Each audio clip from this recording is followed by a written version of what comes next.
Welcome, everybody. Thank you for giving up what's turned into a cloudy afternoon, but a summer afternoon. We appreciate you all being here, and we're all anxious to listen to Tom talk about his art and share his experiences with us. I'm Trip Anderson, the Executive Director here at AVA Gallery and Art Center. I'm the new guy still. I've been here about a year and a half now. A couple housekeeping, well, not really housekeeping, but kind of announcements, reminders for you. Later this evening we have Mudroom, which is our quarterly storytelling event. If you don't have a ticket already, I'm sorry, you're not going to be able to participate in that, but there'll be another one in September. A week from tonight will be AVA Gallery's initial booth celebration at the Farmers Market in Lebanon, right over here in Coburn Park. But even more importantly, our summer solstice event here, our outdoor event between the two buildings. We'll have a barbecue, dedicate some more spaces in the Benta building, and acknowledge some of our key donors. And being summer means also a week from this Saturday, not this coming Saturday, we'll be participating in the Arts in the Park outdoor event on Norwich Green, which is an exciting opportunity to view and buy art over there. But welcome, and we're very anxious to hear Tom share his ideas, his thoughts, and his artwork with us and learn more about that. And I will, without further ado, turn things over to Mila Pinnigan, our exhibition manager, who so expertly puts all these exhibitions together for us. She will introduce Tom. Mila. Thank you, Trip. Hi, everybody, and welcome. So it's my pleasure to introduce this evening Tom Leytham. Tom is an architect and an artist. He works and lives in Montpelier, Vermont. And for Tom, describing form and light has been a lifelong artistic passion. Early this year, the Vermont State Art Collection was fortunate to acquire 5 of Tom's watercolors.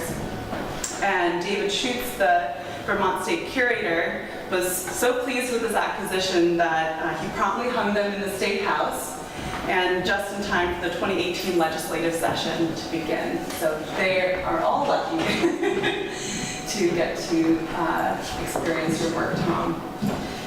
Tom has this unique way of making 19th and 20th century rural industrial decay look light, airy, and elegant.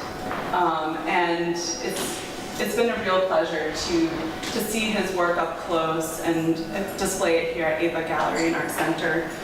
Tom has also often been a professor at Norwich University, and getting a chance just to work with him here, I can just imagine he is a fantastic professor to have, with a big heart and so energetic. And we'll get a little taste of that here in this artist talk. So without any further ado, Tom, thank you so much for being here. And yeah. It's a pleasure to be here. So I became an architect because I love to draw. And you know, as a kid, somewhere in my piling system, there's a drawing that I did as a 4-year-old of a house, and it's a stereotypical, you know, kid's drawing of a house and a tree. And they're casting a shadow. And I've taught graduate students that didn't know about shadows. You know, one of my mentors is a man, is a watercolorist, Stats Fasshold, who he has this amazing demonstration where he builds a painting from the shadows. All he does is he works from the shadow, the shadow, the shadow. And he does obscene things with a paintbrush. I mean, he can take a couple of colors on the brush and blend them as he's painting. And I've seen that, saw that in a demonstration of Chinese ink painting, which is pretty amazing to see these different layers, and it's all according to where how they're moving the brush. I haven't gotten there yet.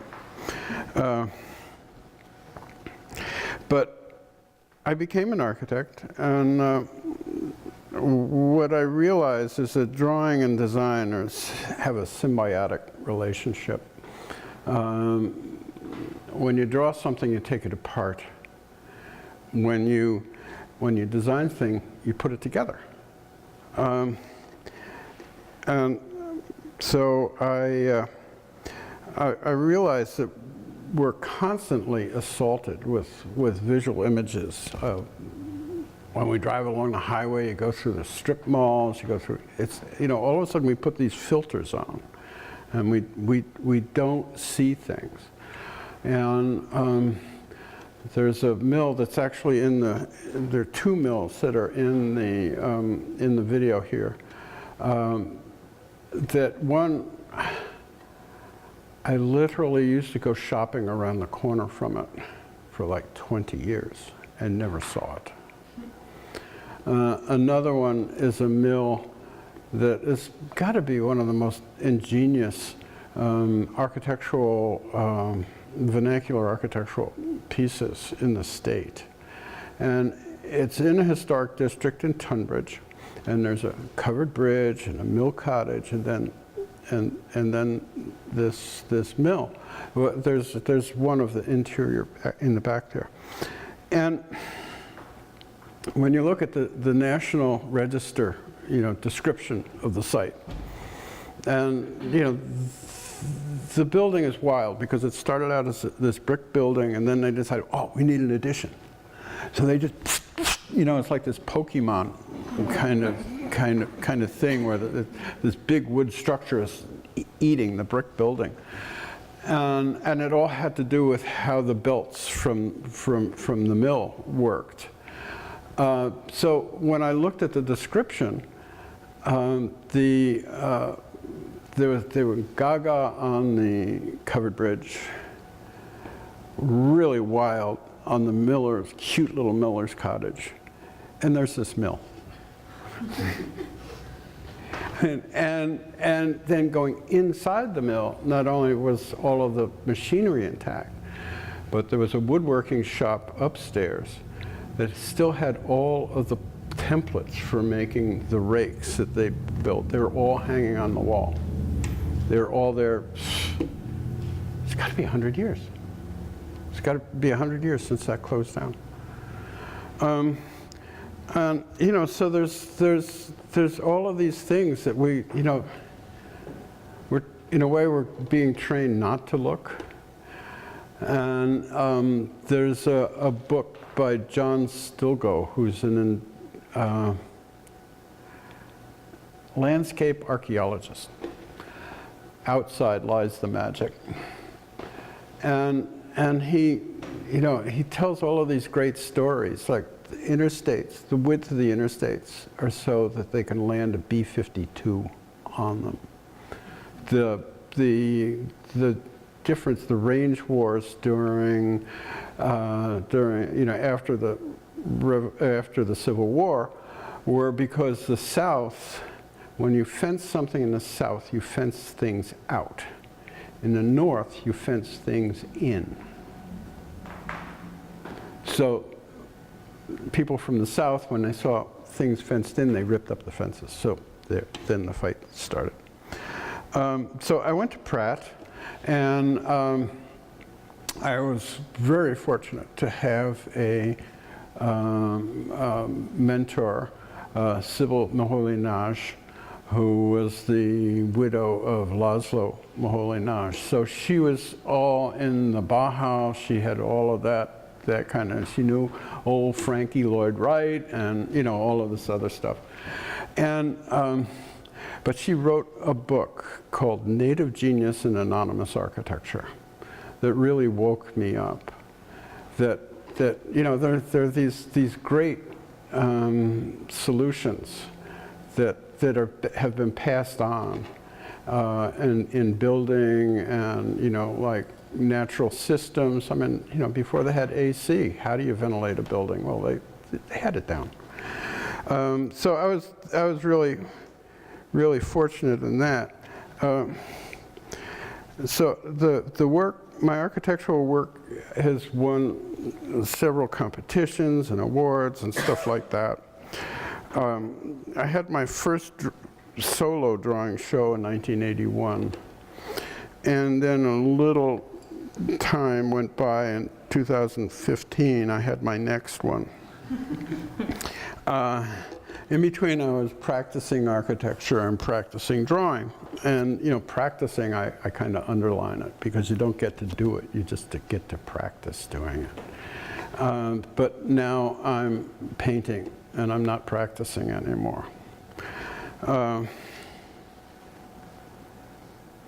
I switched my practice to computer drawing, and I brought this just as a so you can compare what a hand drawing. I mean, this one I liked so much I threw some color onto it. This one, you know, has got no, you know, the computer drawing has absolutely no soul to it.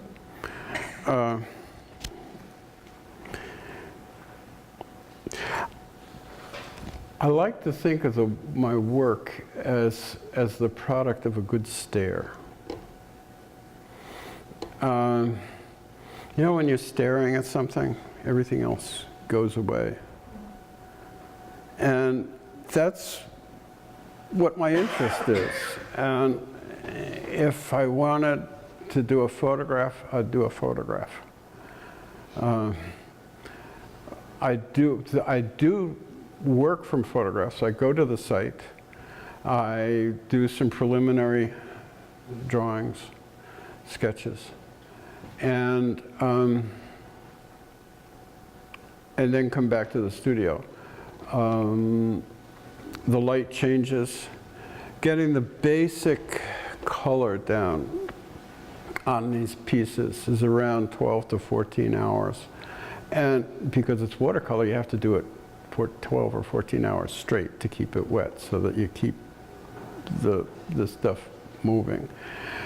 You know, so I don't know whether it's just my fascination with it is just some kind of endurance race with myself or what. But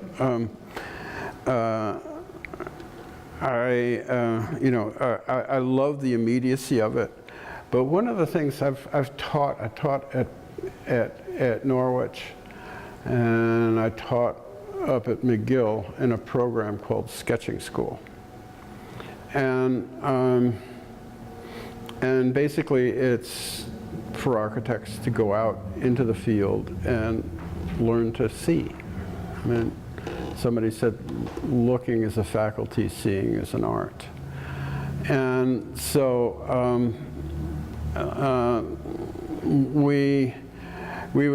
my first little sadistic move in the class was always to find a venue that had a ferry boat in it. And I'd heard the class onto the ferry and hand them pens and said, start to draw. And what it did, and I could see them learn. I could see them gain confidence and learn, like in 10 minutes. Because they gave up the notion that they were making art. They were just trying to capture the moment. They're just trying to capture it.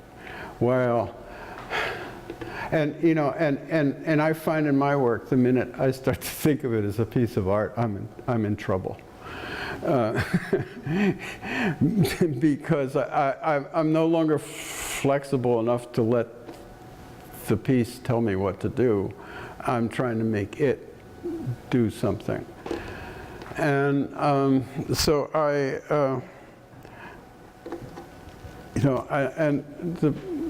love the watercolor because number one, because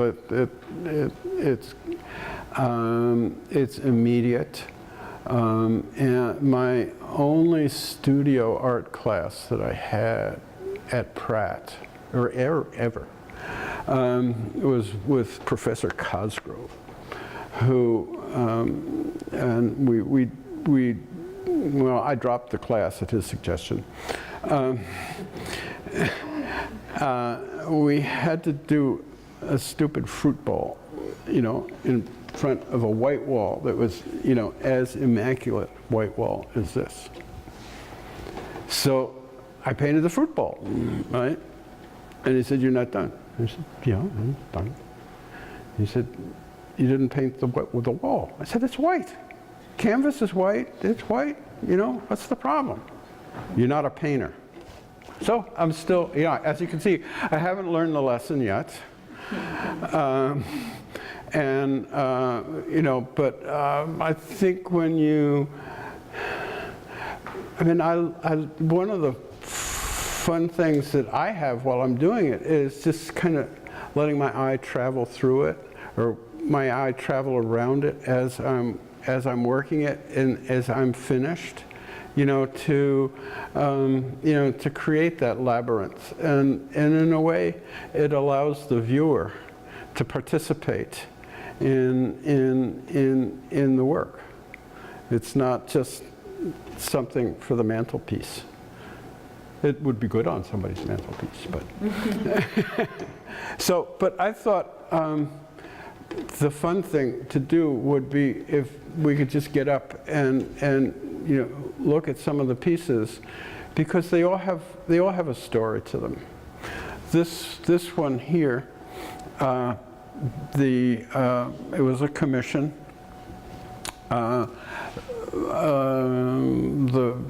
My patron said that his son had just bought a glove factory in Randolph, Vermont, that's 100 years old and has all the 100-year-old equipment in it.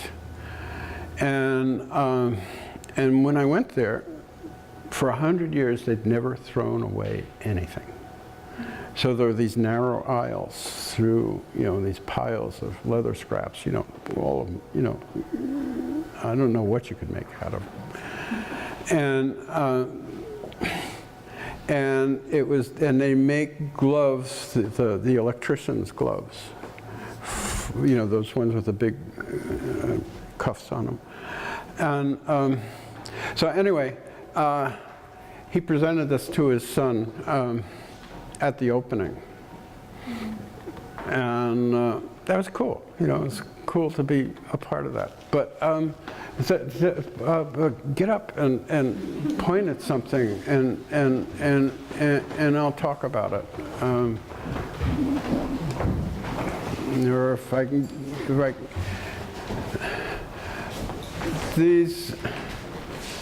these pieces here, and the ships are. They're actually in New York City. They are, it's a marine salvage yard between New Jersey and Staten Island. And all of these things are out in the water. So you have to take a kayak out to get somewhat close to them. And, it's kind of a little environment, a little exercise to be able to get to do it.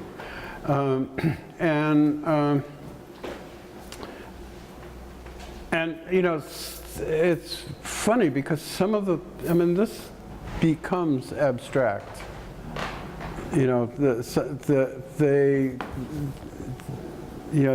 start someplace. My wife has asked why I don't do more abstract ones. I said, well, the material tells me what to do. It doesn't, it's not, sometimes it's a much more of a representation, and sometimes it becomes something else. Sometimes it wants to be purple. So the tractors, I've been going past this place, Farmall Fix It in Randolph. And I'd always, I always wanted to stop there. So I stopped there one day and told the guy that I wasn't from the EPA. And went and found this incredible thing, and the way the pieces developed was, you can tell the grass and the weeds are there. The story, it's all there.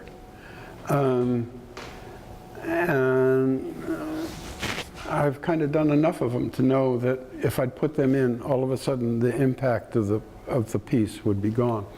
And these are maybe a little ghoulish, but they're playful.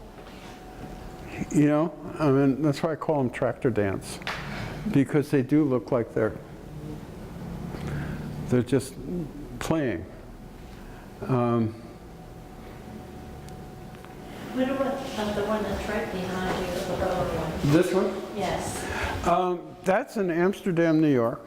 It's Amsterdam was a carpet manufacturing company that I think in the 70s all went to North Carolina, and we got back at them because they've left North Carolina and gone to China.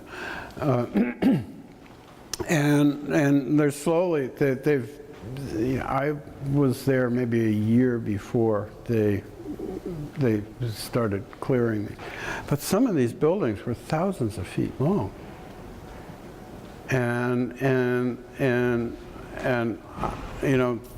this was obviously a fire.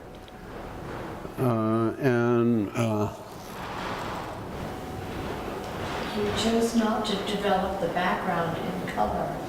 Right. And I'm curious to know why that was. Because this is what interested me. That's what, when I said it's a product of a good stare. When you stare at something, a lot of, But you saw the background. I saw the background, yeah. So it wasn't just a second thought that you left concentrating on the front of the wall. I don't know whether it was a second thought or a third thought or a first thought. It was a thought. I'm not sure in what. But there's a marvelous design element to it. Don't push the back. Yeah. I'm a designer. Yeah. Okay, so I'm an architect. I'm a designer. So that I bring that, I bring that eye to myself. The same with this, which I kind of call a dyslexic nightmare. I have a question. Yeah. So as an architect, you usually focus on building and stuff like that. So what is your interest in capturing these almost abandoned and decrepit places? I don't know. Ask my shrink. Yeah. My shrink. It's a 7-year-old Labrador, black. Yeah. I love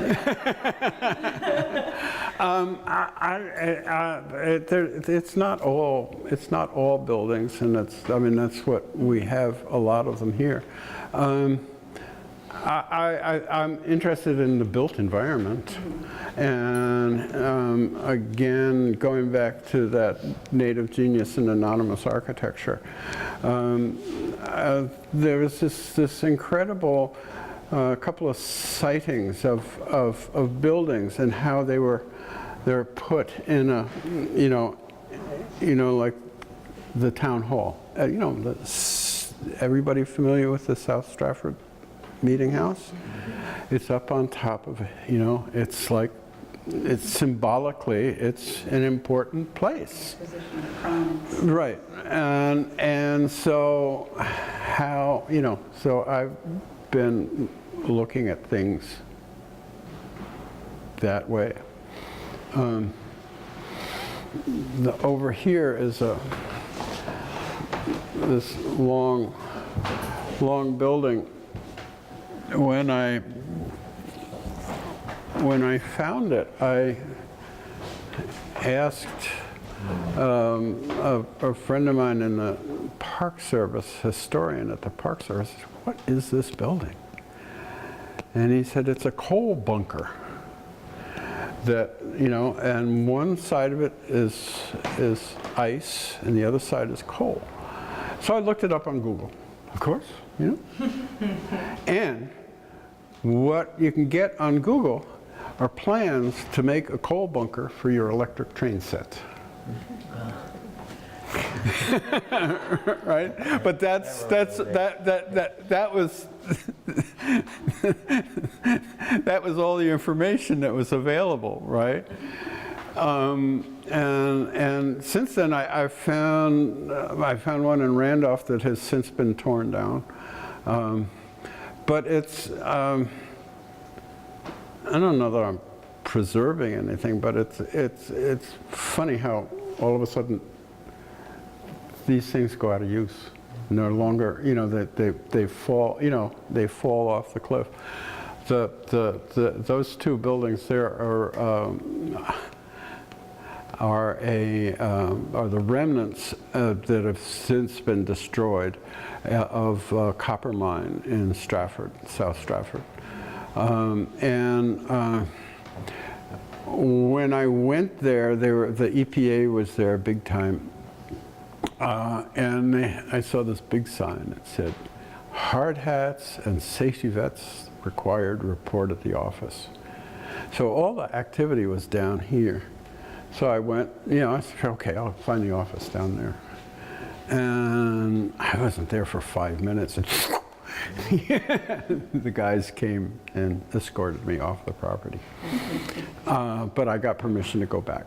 And they had me. They had a minder with me, and he couldn't understand why I was interested in this stuff. So I took a class to Beijing, and we stayed outside of this little village. It was for immigrants. And I did it, and I wanted to record it, but I had this panic that, you know, that somebody who could read Chinese could find that I'd said something obscene. So I had a friend translate it for me to make sure that didn't happen. But it's, you know, it's a matter of, you know, going out and looking. Because this stuff's all over the place here, right?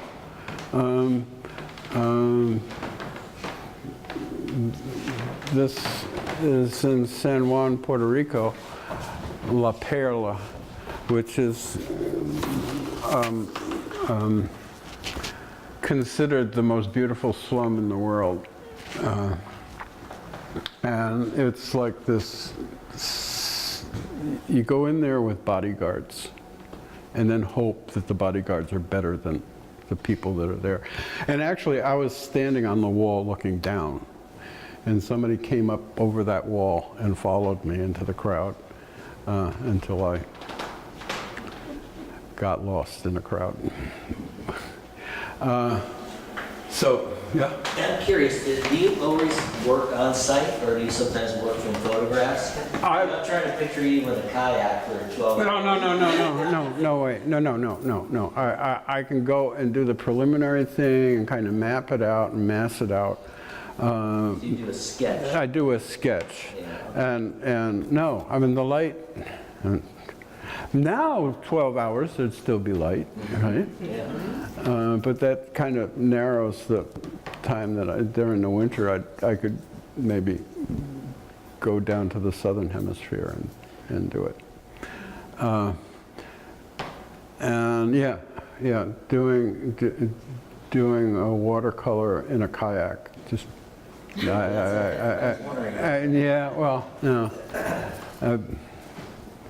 ended up dangling off numerous places.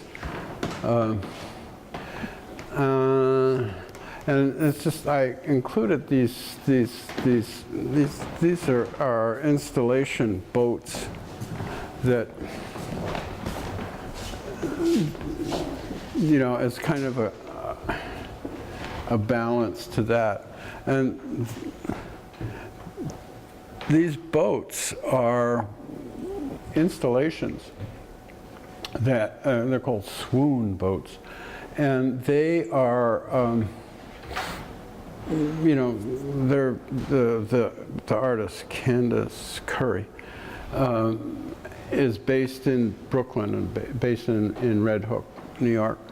Red Hook, Brooklyn. And, but what she did was that she disassembled these two boats and shipped them over to Venice, put them back together again, and went up the Grand Canal during the Biennale.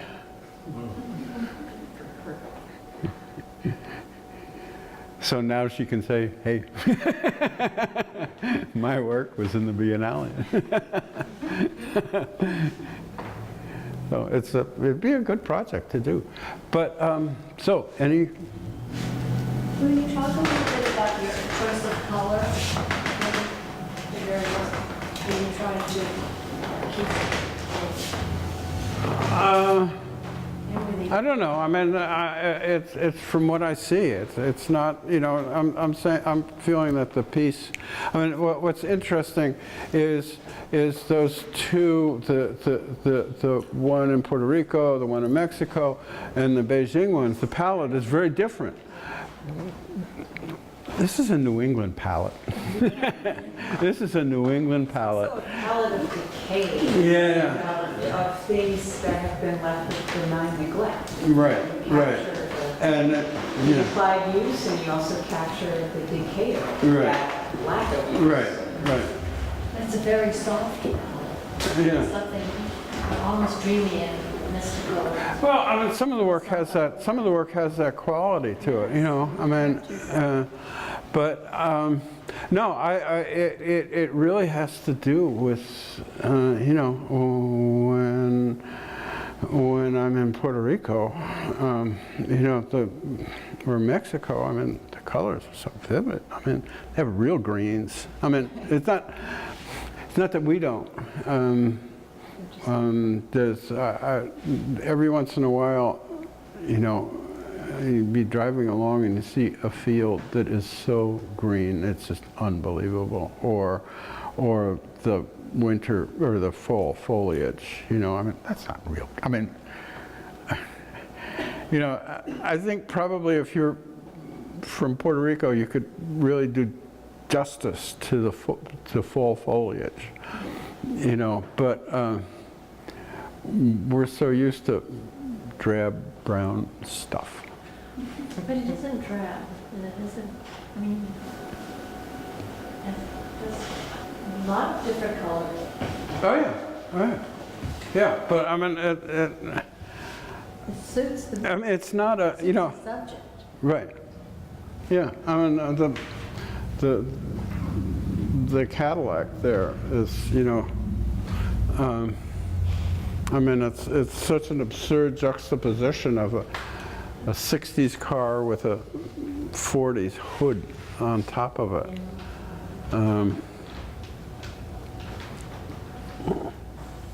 So there you got it. I don't know. I mean, I could start all over again. So you talked earlier about the fact that the digital use of images is cold. Or Is there ever a time when digital imagery isn't? No, I haven't found it. I mean, maybe you could futz with well, I mean, there are programs now to make that look like a hand-drawn. Yeah. I mean, you know, so what? You know, I mean, that's just another step. And you know, the real thing about the computer is that spending more time trying to figure out how to make it do what you want it to do, rather than being able to do it. Are you familiar with Peter Milton's work? He's the artist laureate of New Hampshire a couple years back. And is predominantly does etching. And the reason why I'm asking this question is that he's now in his late 80s, he's like 86, 87, and he was doing just beautiful intaglio images that were composites of his drawings that he would then work on the plate and then juxtapose different plates together. So you'd similar in composition to the way that you're approaching your work. And then just in the last couple of years, he's made this funny transition into making his prints digital prints. So he's doing the same kind of work, but he's doing it within the screen. And they leave me cold. And his things that his hand has touched, to me, have much more resonance. And I just wondered if you see or feel that this is more about the job and this is more about your vision and how you Yeah, well, it's much more satisfying. Yeah, it's a dividing line, and you know, it's why I'm doing the painting and not practicing the architecture. Good for you. Yeah, yes. I thought you wanted to follow up. Oh, I lost my thought, so. How do you stick the paper to the frame without having some glue marks or pinches of the paper? Well, Anything like that? yeah. Well, it's there are two ways to do it. One is, you know, these pieces, you know, I'll probably pull out of the frames and reuse the frames, okay? And so I use, it's an archival doo-doo stuff, you know, gummed tape. Like a Post-it? Well, you make a hinge, you know, you make a hinge, and you know, you hit that to the back and that to the back of the painting. So this is good. We haven't had any. Sometimes they go down with the sunset because it's archival stuff that's made to be reversible, right? But then when I do sell a piece, I take it apart, and there's a wheat paste, old-fashioned linen tape that you wet and stick it on there, and you can't get that stuff. I mean, supposedly you can take it off with water, but With a watercolor. yeah. Presumably somebody is, you know, I haven't had anybody wanting to reframe them, and I came up with this method of framing. Just because I've seen some of them matted, and they restrict.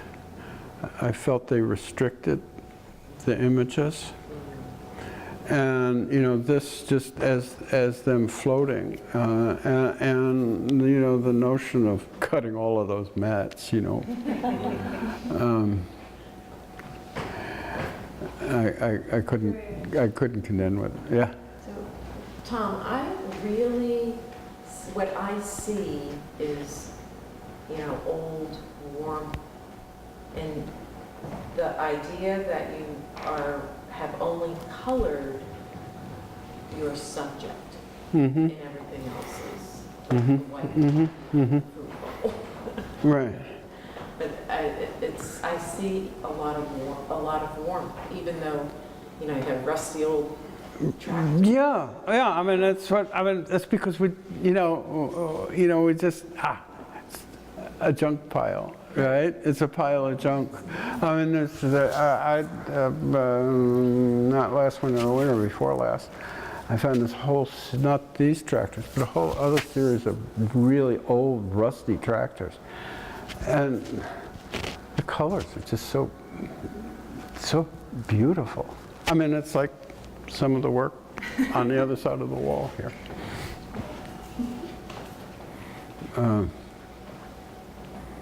But, you know, it mostly, there's a red tractor up there. That's kind of, but you know, the colors really, you know, I think the colors come with the territory. And I'm working on a piece now, which is 2 church steeples. And one of them is very waspy and upright. It's a Unitarian church, of course. And the other one is some Reformed something. And had red hearts up on the steeple, red hearts in the slate work, and you know, with a purple background and green stripes. It is just wild. You know, and it's got really wild color to it. And red hearts. There are a couple of red hearts on it. I remember I lived in Chelsea, Vermont, and the assistant village drunk was a steeplejack. And he was doing I think it was a Catholic church, and they were debating what color to do the very top of the steeple. And he ran up the ladder and ran up and slapped the red paint on it. I said, "Why'd you use red paint?" He said, "The Pope, the Cardinal."